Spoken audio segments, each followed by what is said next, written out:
ইরানের বিরুদ্ধে আরও কঠোর অবস্থানে যাচ্ছে যুক্তরাষ্ট্র। হরমুজ প্রণালীতে নৌ অবরোধের পর এবার পরবর্তী পদক্ষেপ নিয়ে হুঁশিয়ারি দিয়েছে হোয়াইট হাউস। সব ধরনের সামরিক ও কূটনৈতিক বিকল্প টেবিল খোলা রাখা হয়েছে বলে জানানো হয়েছে।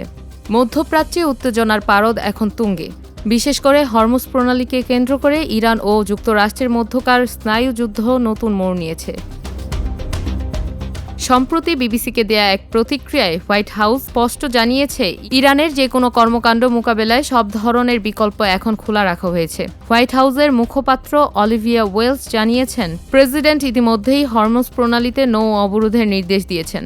যুক্তরাষ্ট্রের দাবি, ইরানের চাঁদাবাজি বন্ধ করতেই এই কঠোর পদক্ষেপ নেওয়া হয়েছে। তবে এখানেই শেষ নয়। প্রেসিডেন্ট পরবর্তীতে কী পদক্ষেপ নেবেন এ বিষয়ে কেউ যদি নিশ্চিতভাবে কিছু দাবি করে, তা সম্পূর্ণই অনুমান নির্ভর। বিশ্লেষকরা মনে করছেন, যুক্তরাষ্ট্রের এই সব বিকল্প খোলা রাখার বর্তমান অর্থ হল প্রয়োজনে তারা আরও বড় ধরনের সামরিক অভিযানে যেতে দ্বিধা করবে না। তবে আপাতত কোনো নির্দিষ্ট পদক্ষেপের কথা প্রকাশ না করে ইরানকে চাপে রাখার কৌশল নিয়েছে ওয়াশিংটন।